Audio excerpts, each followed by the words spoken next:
South India Shopping Mall, The Wedding Mantra, Sarikotta Wedding Collection, South India Shopping Mall. మనతో పాటు BJP MP కొండా విశ్వేశ్వరరెడ్డి గారు. విశ్వేశ్వరరెడ్డి గారు నమస్తే.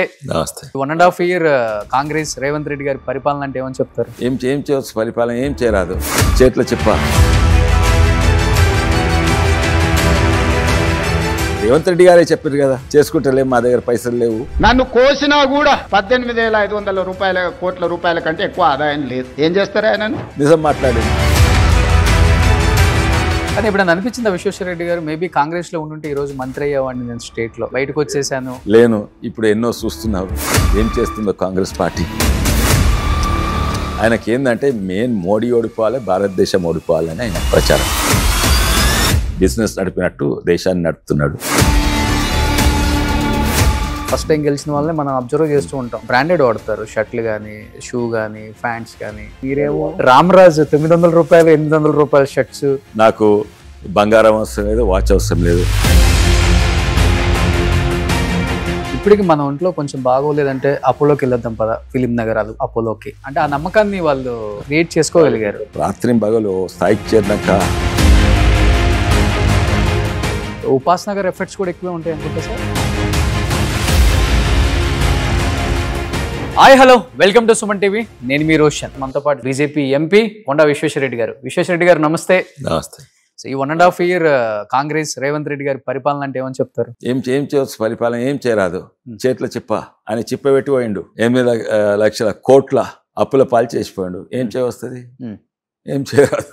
Okay, ఏం జరగట్లేదు అంటారు పని అయితే. పైసలు లేవు, ఇచ్చిన హామీలన్నీ నెరవేర్చు. పైసలు లేవు. రేవంత్ రెడ్డి గారే చెప్పారు కదా, చేసుకుంటలేము, మా దగ్గర పైసలు లేవు చెప్పిండు. నిజం మాట్లాడిండు. కానీ ఇప్పుడు అనిపించింది విశ్వేశ్వరరెడ్డి గారు మేబీ కాంగ్రెస్ లో ఉండుంటే ఈ రోజు మంత్రి అయ్యేవాడిని, నేను స్టేట్ లో. చాలా సంతోషం. బయటకు వచ్చేసాను. లేను, ఇప్పుడు ఎన్నో చూస్తున్నారు ఏం చేస్తుందో కాంగ్రెస్ పార్టీ. ప్రపంచం మొత్తము మేము గెలిచినాం అంటే ఆడ రాహుల్ గాంధీ ఉండి మేము మోడీ ఓడిపోయిండు అని సంకలు కొట్టుకుంటుండు. ఓ రఫాయిల్ కింద పడ్డది, 5 రఫాయిల్ కింద పడ్డది, మా వాళ్ళు చచ్చిపోయిండ్రు అని ఈయన సంకలు కొడుతుంది. గటువంటి పార్టీలకు వస్తుందా? ఆయనకి ఏంటంటే మెయిన్ మోడీ ఓడిపోవాలి, భారతదేశం ఓడిపోవాలని ఆయనకు ప్రచారం. రేవంత్ రెడ్డి గారు నిన్న ఒక స్టేట్మెంట్ ఇచ్చారు. సో 140 కోట్ల ఆత్మగౌరవాన్ని, భారతీయుల ఆత్మగౌరవాన్ని ట్రంప్ కాళ్ళ కింద అలా పరిచేసి వచ్చేసారు. బహుశా రేవంత్ రెడ్డి గారి ప్రెసిడెంట్ ట్రంపే ఉండొచ్చు. ట్రంప్ నింటాడా? ట్రంప్ మాటలు నమ్ముతాడా? ఎవడైతే ట్రంప్ ఉన్నాడో మెక్సికో వాళ్ళని తరిమేస్తాము, మళ్ళీ మెక్సికో వాళ్ళు మంచోళ్ళే అని కేసీఆర్ తిరిగి ఆంధ్రోళ్ళని తరిమేస్తాము, మళ్ళీ పాప కొబ్బరి బొండాలు అమ్ముతందుకు వచ్చిండ్రు. రోజో మాట కెనడా నాదే అంటాడు, గ్రీన్లాండ్ నాదే అంటాడు, పుటిన్ను తిడతాడు, తర్వాత ఈయన యుక్రెయిన్ ప్రధానిని తిడతాడు, మళ్ళీ అక్కడ సౌత్ ఆఫ్రికాని తిడతాడు, మళ్ళా వీళ్ళని పాకిస్తాన్ టెర్రరిస్ట్ అంటాడు. ఆ పాకిస్తాన్లో అమెరికన్ డానియల్ పెర్ల్ను చంపినోనే ఈయన ఏం చేయలేకపోయినరు. అది మనం సాధించినాం. మన బ్రహ్మోస్ మిసైల్స్ ఇవన్నీ చంపింది. ఆయనకి ఇప్పుడు ఎవరు పట్టించుకో, ఆయన జోకర్గా తయారైండు. నిన్న ఆయన దగ్గర ఉన్న ఎలాన్ మస్కే దూరం వెళ్ళిపోయిండు. ఆ కోర్టులు, అక్కడున్న కోర్టులు టారిఫ్లు పెడితే కోర్టులు అవి రద్దు చేసింది. అమెరికన్ కోర్ట్సే రద్దు చేసింది. హార్వర్డ్ యూనివర్సిటీ, అమెరికన్ యూనివర్సిటీలో విదేశ స్టూడెంట్స్ ఉండొద్దంటే దాన్ని రద్దు చేస్తున్నది. అయితే ఆయన రోజోటి మాట్లాడతాడు, బిజినెస్ డీల్లో బిజినెస్ నడిపినట్టు దేశాన్ని నడుపుతున్నాడు. అండ్ ఆయన నమ్మితే నమ్ముకోని, లేకుంటే మన ప్రధానమంత్రిని నమ్మితే, లేకుంటే మన సోఫియా తర్వాత మన జనరల్స్ నమ్మితే మన ఆర్మీని నమ్మమనండి. మన ఆర్మీని నమ్మము, మన ప్రధానమంత్రిని నమ్మము, మా డిఫెన్స్ మినిస్టర్ నమ్మము. పోయి ఆయన నమ్మమంటే నమ్ముకోండి. ఇంకోటి, ఇది ప్రపంచం మొత్తము భారతదేశం దిక్కు చూస్తుంది మన మిసైల్స్ టెక్నాలజీ.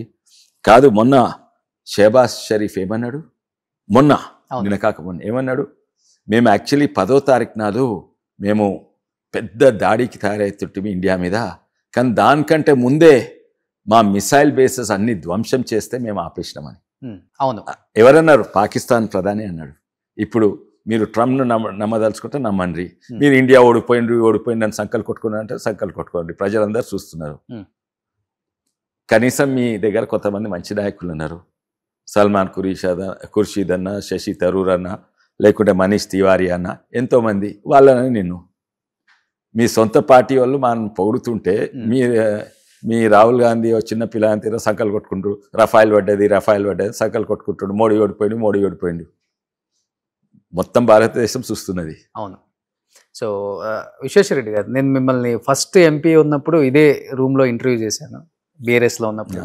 మళ్ళీ తర్వాత మీరు ఓడిపోయారు, మళ్ళీ గెలిచిన తర్వాత మళ్ళీ ఇప్పుడే ఈ బర్నింగ్ ఇష్యూ మీద వచ్చాను. కాబట్టి ఎప్పుడు చాలా ఆహ్లాదకరంగా నవ్వుతూ టెన్షన్స్ లేకుండా కూల్గా ఉంటారు. At the same time first time second time లేకపోతే ఫస్ట్ టైం గెలిచిన వాళ్ళని మనం అబ్జర్వ్ చేస్తూ ఉంటాం. చాలా బ్రాండెడ్ వాడతారు, షర్ట్లు కానీ, షూ కానీ, ప్యాంట్స్ కానీ, వాచెస్ కానీ. నేను వాచ్ పెట్టుకోను. రామరాజు 900 రూపాయలు 800 రూపాయల షర్ట్స్, నేను ఎప్పుడు 1000 రూపాయల షర్ట్స్. యూజువల్గా చెప్పాలంటే గుస్సీ అని, ఎల్వి అని, షూ కూడా. నాకు కూడా షోక్లు ఉన్నాయి. అంటే పత్తాలాడు గుర్రాలు కాదు, లేకుంటే పెద్ద పెద్ద కొత్త కార్లు, వాచ్లు, షూస్లు కాదు, ₹1,00,000 షూస్ కాదు. ఇవి వికారాబాద్ లో చేసిన షూస్. ఓకే. వికారాబాద్ లో చెప్పులు లెదర్, కింద టైర్ రబ్బర్ తోటి ఉంటది. నాకు బంగారం అవసరం లేదు, వాచ్ అవసరం లేదు. నాకు మంచి తిండి తినాలి, ఇంకోటి గుట్టలు ఎక్కాలి, బోటింగ్ పోవాలి. బోట్లు నా దగ్గర ఉన్నాయి. 30 లక్షల రూపాయల బోట్ ఉంది, 30,000 రూపాయల బోట్ ఉంది. తర్వాత నా షోక్లు వేరే, ట్రెక్కింగ్ పోవాలి, మోటార్ సైకిల్ మీద పోవాలి, ఇవన్నీ నా షోక్లు. మీ పిల్లలు కూడా అడగరా, ఎందుకు డాడీ నార్మల్? వాళ్ళకి కూడా పెద్ద మీ డ్రెస్లు ఇలా వేసుకుంటారు, కొంచెం బ్రాండెడ్, యూఎస్ నుంచి వాళ్ళు తేవటం గిఫ్ట్లుగా. ఒకటి యూఎస్, ఈ ప్యాంట్ ఒకటి యూఎస్ కానీ తక్కినాయన్ని ఇండియానే. అసలు ఈ సోకులు ఉండవు నాకు. ఇంత కాస్ట్లీ షర్ట్ వేసుకోవాలి, దావత్లో కొడితే కొంచెం మంచి షర్ట్ వేసుకుంటా, కానీ ఇదే మోస్ట్ కంఫర్టబుల్, పర్ఫెక్ట్ ఫిట్ అవుతుంది నాకు. 42 రామ్రాజ్ పర్ఫెక్ట్ ఫిట్టింగ్. అండ్ ఇదేమో Izod golf pant perfect fitting. So very cool life, no హడావుడి. నాకు మంచి పెయింటింగ్ ఇష్టము, మంచి మ్యూజిక్ ఇష్టము, మంచి మ్యూజిక్ సిస్టమ్ ఉంది, పెయింటింగ్ ఆ షోక్లు. కానీ ఇవన్నీ షోక్లు ఏంటంటే ఇంకోరికి ధనం చూపెట్టుకుంటందుకు, నాకు అవసరం లేదు. అంతే కదా. నేను 4 లక్షల రూపాయల బూట్లు వేసుకున్నా, నేను ఈ వాచ్ తొట్టుకున్నా, అరే తారే వాళ్ళే పెన్, అదేంది మౌంట్ బ్లాంక్ పెన్ లేదని, నా పెన్ గిది ₹2 పెన్. అవును, ఎంత మంచిగా రాస్తుంది అది. మౌంట్ బ్లాంక్ ఎంత మంచిగా రాస్తుంది, ఇది కూడా అంత మంచిగా రాస్తుంది. సూపర్. ఇవన్నీ ధనం షో ఆఫ్ చేసుకుంటుంది. కార్లు కూడా పెద్ద హడావుడే ఉండదు. కార్లు కూడా నాకున్నాయి, మా కొడుకు మంచిగా ఉన్నాయి. ఆయన ఆటోమొబైల్, మెకానికల్ ఆటోమొబైల్ స్పెషలైజేషన్ చేసిండు. ఆయన ఇంత పెద్ద బిజినెస్ నడుస్తున్నా కూడా ఆయన చిన్న గరాజ్ నడిపిస్తాడు. అప్పుడప్పుడు ఆయన సాటర్డే సండే టైం ఉంటే పాతకాలు కొని దాన్ని రిపేర్ చేసి అమ్ముతాడు. ఆయన గరాజ్ ఉంది, కానీ పెద్ద బిజినెస్ 1000 కోట్ల బిజినెస్ నడుపుతాడు. కానీ ఇది కూడా ఆయన హాబీ. అట్లా మనిషికి హాబీస్ ఉండాలి, డిఫరెంట్ ఇంట్రెస్ట్ ఉండాలి. నాకు చేపల హాబీ, నా బోటింగ్ హాబీ. ఆ హాబీని కూడా కొన్నిసార్లు రాజకీయాలలో వాడుకుంటా. బోటింగ్ హాబీ అయితే అక్కడ 100 బోట్లు ఇస్తే 100 కుటుంబాలు దాని మీద బతుకుతున్నాయి. అట్లా ఎన్నో. ఇప్పుడు నాకు చేపలు, అక్వేరియం చేపలు ఇష్టం, దాన్ని ఓ బిజినెస్గా వాళ్ళకు. నాకు చెట్లు పెంచేది, గార్డెనింగ్ చాలా ఇష్టం, దాని మీద కూడా కొన్ని ప్రాజెక్ట్స్ చేస్తున్నా. గ్రామీణ ప్రాంతంలో వాళ్ళకు ఆమ్దాని ఎక్కువ వస్తుంది. ఇప్పుడు ప్రత్యేకంగా తింటానికి మష్రూమ్స్ అంటే ఇష్టము. ఇప్పుడు మష్రూమ్స్ ఎక్స్పెరిమెంట్ చేస్తున్నా. అది గిట్ సక్సెస్ అయితే కనీసం 1000 నుంచి 10,000 మంది చేవల ప్రాంతం రైతులకు లాభం అవుతుంది. తర్వాత నేను కొత్త యంత్రాలు చేస్తున్నా, కొన్ని యంత్రాలు రైతులకు లాభం అయ్యేటట్టు చేస్తారు.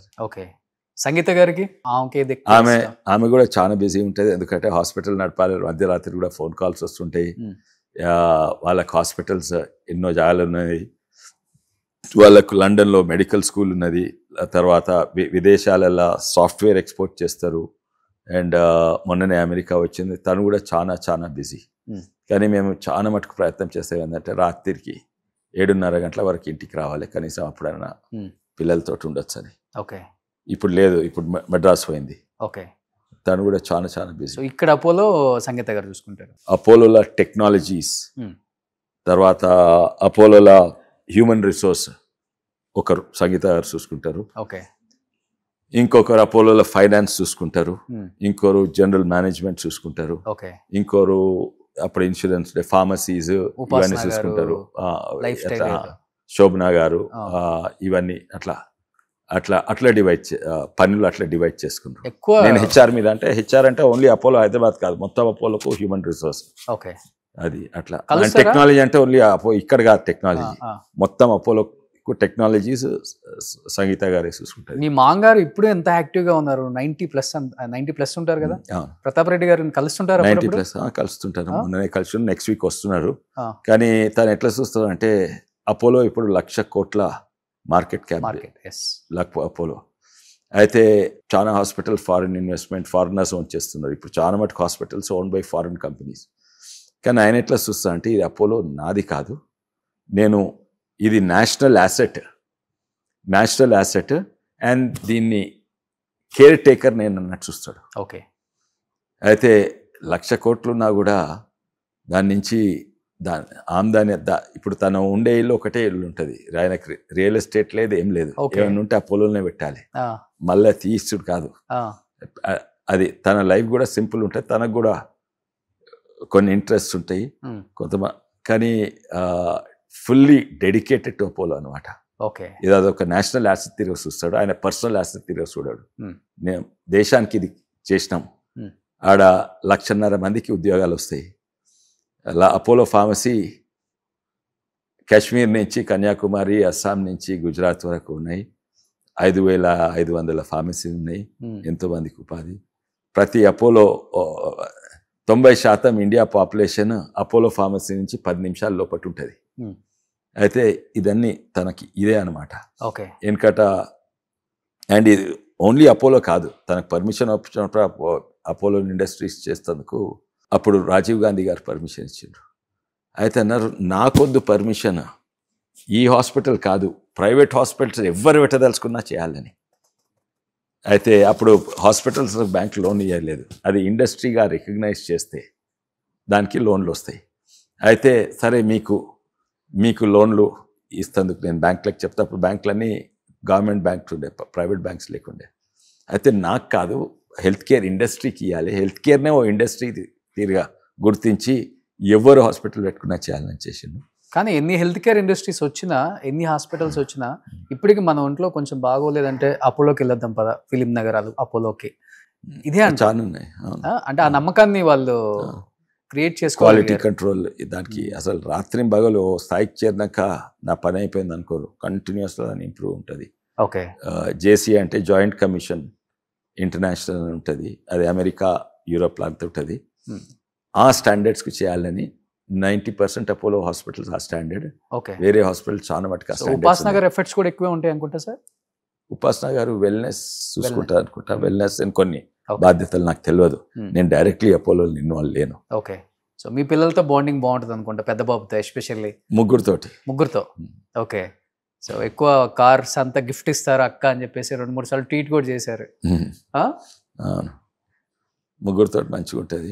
ఓకే, అయితే ఆయన కార్ రేసింగ్ స్టార్ట్ చేసినప్పుడు మేము అగేన్స్ట్ ఉంటుంది, ఎందుకంటే డేంజరస్ అని. అవును, ఉపాసన ఎంకరేజ్ చేసింది. ఓకే, సద్గురు జగ్గి వాసుదేవ్ ఎంకరేజ్ చేసిండు. ఓకే, కార్ రేసింగ్ పిచ్చిన వాళ్ళకు కార్ రేసింగ్ చేయలేకుంటే రోడ్ల మీద కార్ రేసింగ్ చేస్తారు, యాక్సిడెంట్లు అయితే అది ఇంకా డేంజరస్.